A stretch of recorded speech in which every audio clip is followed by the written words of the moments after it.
Some years ago, I was living in Chicago. My family and I were living in Chicago, the Windy City.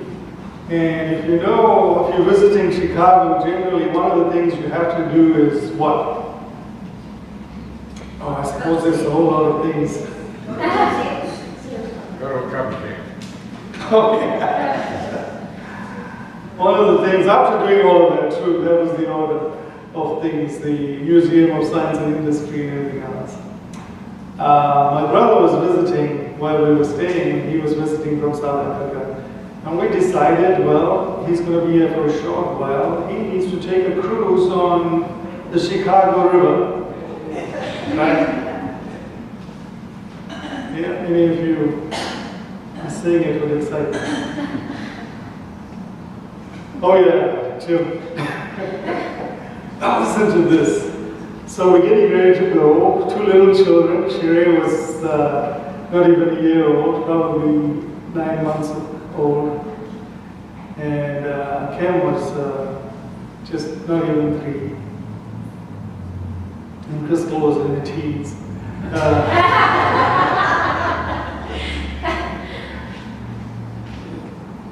So they were all getting ready. My brother's just 2 years older than me, so they had no reason not to be ready.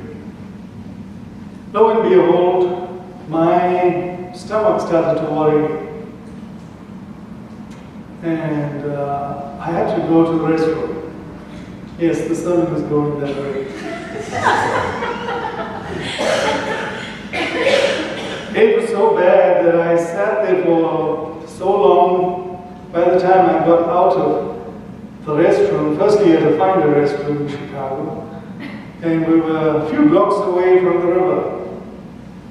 By the time we got to the river, the boat had left. I haven't heard the end of that story.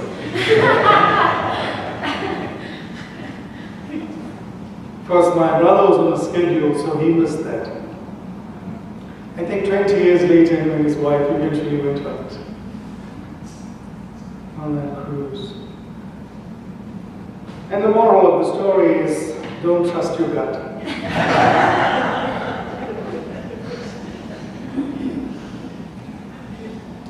Well, no, the sun is not going that way.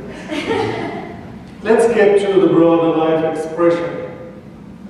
A philosophy of life, often for some, a philosophy of life, a human philosophy. Trust your gut. Trusting your gut. You heard that, right? People often say, trust your gut. Well, let me start off by saying that if you looked at the topic, I'm saying don't trust your gut. Trusting your gut is dangerous. And that's not just applicable to someone who's gluten intolerant like I am or lactose intolerant. I'm going to leave it there. It's even more dangerous to trust your gut in your whole life when you try to follow Jesus. Trusting your gut. The life that we call the Christian way of life is not about trusting your gut. Trust me. Imagine if you were sitting and I was sitting with Jesus or walking along with him, and he said all those things he did say in the gospel narrative we've been reading for the last 4 weeks in John chapter 6. Would trusting our gut get us anywhere? People often say, you know, at the end of time, it's just you and me. It's just you. It's just you. So you should trust your gut. The end of whatever you're going through, there's going to be no one else. It's just you. So you better trust your gut. Trusting your gut, I think, is the humanist variation of the fatalist, saying what must be would be. You understand what I'm saying? The fatalists say things just happen. Someone wound up the clock and it's just happening. So what must be will be.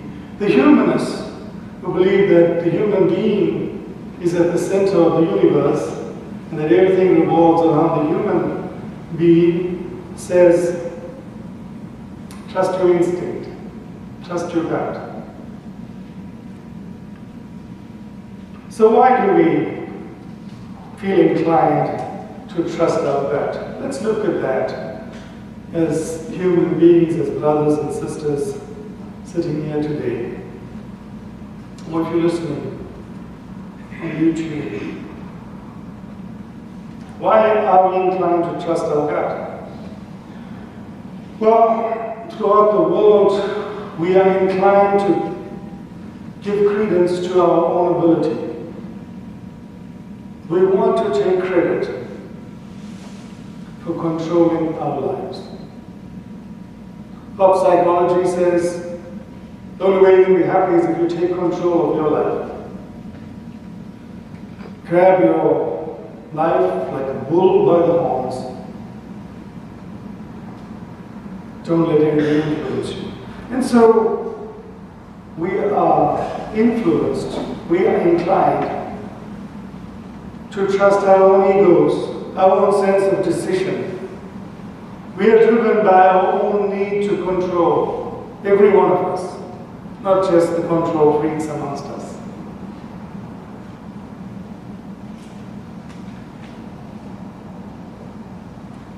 Now, if you're someone that watches superheroes, you know that's what they do, right?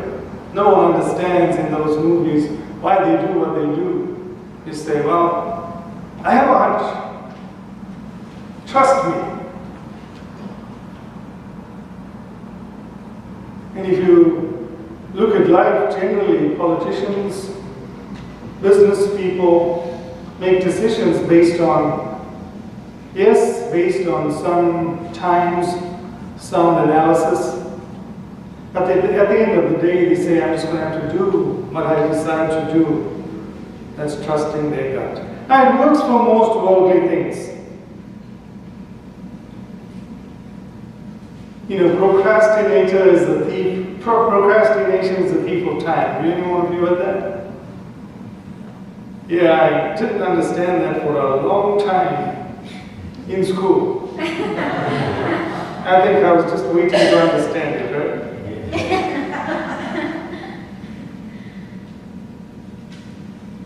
So don't dilly-dally, they say. Don't dilly-dally. Procrastination is the thief of time. So make a decision. Trust your gut. What can go wrong? Oh yeah, you and I know what can go wrong.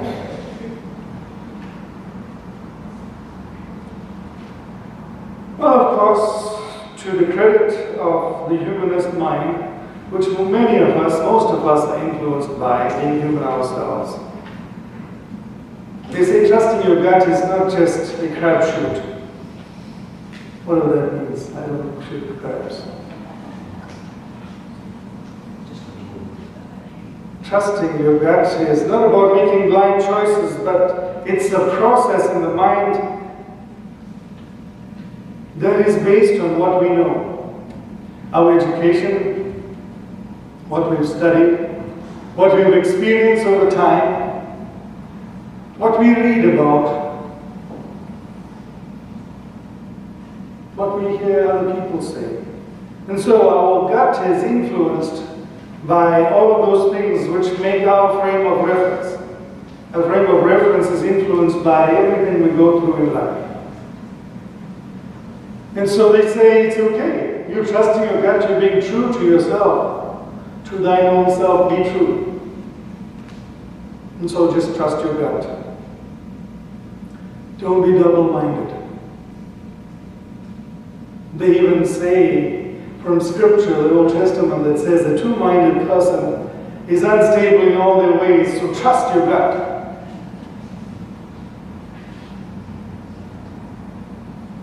But you and I know that the gut can change over time. Life happens. We experience various things that change our opinion on things.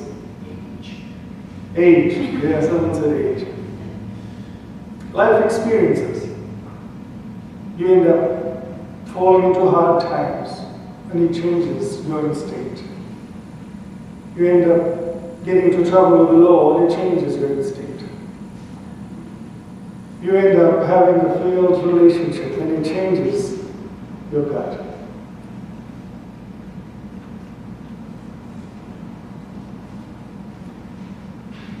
Now, I spent some time talking about this.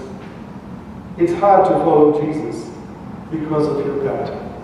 If it's hard enough to exist in life just simply trusting your gut, imagine how much more difficult it is to follow Jesus because of what we feel in our gut. With the hard teachings of Jesus, his religious teachings that seem to target the religious leaders and political leaders of the time, who can really rely on their gut, their feelings, their own reason. It's not only the passage that we read today, which is where Jesus says, unless you eat my flesh and drink my blood, you're not part of me. There's a whole lot of other difficult sayings. I spoke of some of the hard things to believe, but what about those hard things to say and to hear? Jesus taught, for example, if you say to someone, you fool, you're as guilty as a murderer. That's a hard thing. How many of you said to someone, you fool? If you've driven in Chicago,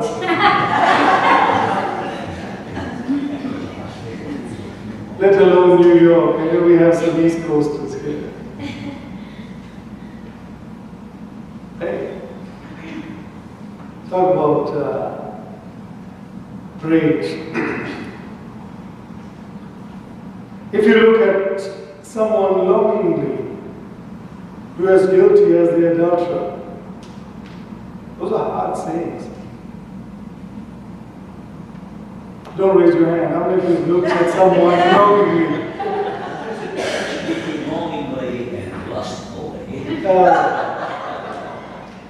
Go ahead. George, you're digging yourself into a hole.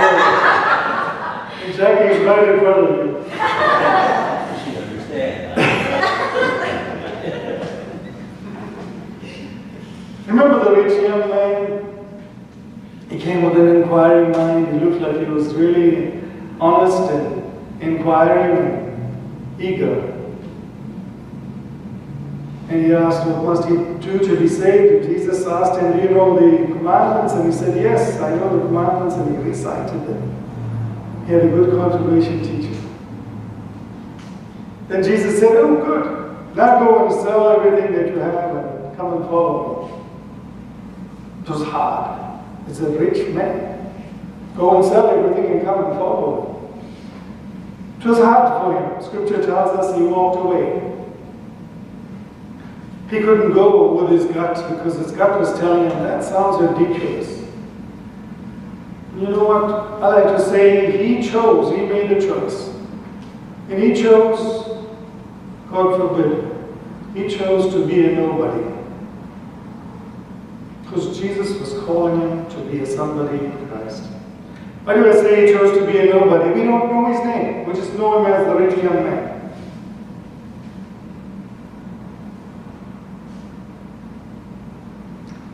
Many of the things that Jesus taught us and called us to do are hard to follow. If someone hits you on the one side, tell the other side. If you want to gain your life, then you must lose it. It doesn't even make sense to the child. And that's what Jesus taught. So he makes it harder and harder and harder for us to say we decided to follow Jesus. Because then we have to say, you've got to be crazy to follow Jesus. You've got to be crazy. And who wants to be called crazy? Not me. Yet we are. Because following Jesus is not our choice to make. I'm glad that I can hide behind that. So I don't look crazy. Well, I'm not serious about the hide behind that. You look so stunned. I cannot decide because I'm not inclined to. Jesus says, you cannot choose me unless the Father has chosen you. He says to his disciples, those that the Father has given me, none will slip from my hand. We cannot will ourselves to choose God. Jesus asked his disciples at some earlier time, who do you say that I am? First he asked, who do people say that I am? And Peter stood up and said, you are the Christ, the Son of the living God. And Jesus looked at him, pleased, and he said, Peter, flesh and blood did not reveal that to you. It was God that revealed that to you. That proclamation, that confession that Jesus Christ is Lord had nothing to do with how Peter was feeling. We know that for the rest of his life. God reveals God's self to us. Then we find ourselves believing. So when Jesus declared what looks like a bizarre truth, unless you eat my flesh and drink my blood, you cannot follow me, you will perish. The scripture says that many left him, even his disciples. Then Jesus turns to the closest of his disciples and says, are you also going to leave? And the text today says, Peter replied, Lord, to whom shall we go? You have the words of eternal life. We know that you give eternal life and that you have come from the Father. It is only possible when God makes the call. So, brothers and sisters, human reasoning and trusting your gut is often used when making human decisions, not so with following Jesus. We cannot take any credit. Amen. I want you to bow your heads for a little while. If you look at bulletin, it says a time for reflection. I want to help us through that reflection as I reflect on it.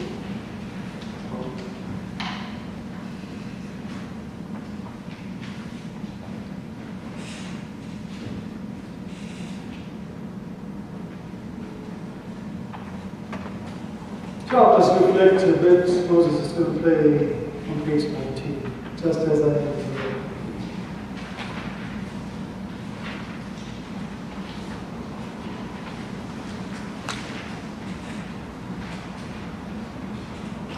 Don't sing, just bow your heads, please.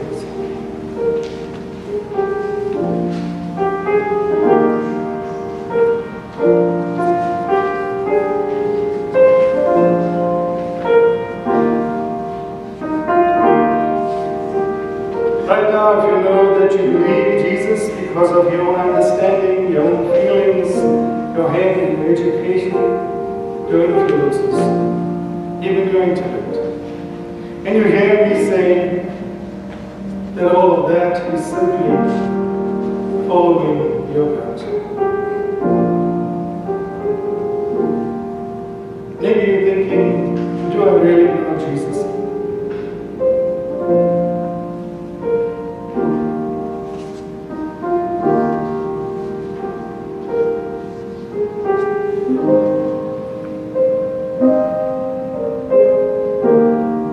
That is the biggest problem of modern Christianity. Our following Jesus is a household home.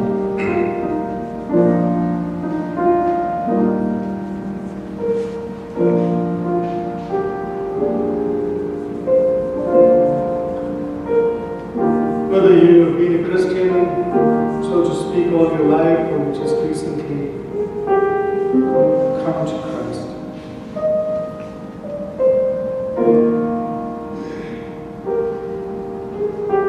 Ask Him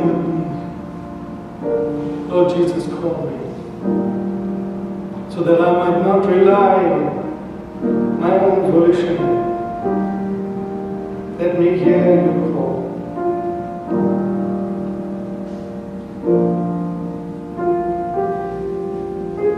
Just as I am without one plea, without pleading to any superior knowledge, superior experience. Laying aside all of that might influence our identity as Christians, just as I am, Lord, I want to come to you.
Jacob did until he put our hip on a joint, so that we will be assured in our hearts that we've been called by you. In the name of Jesus Christ we pray.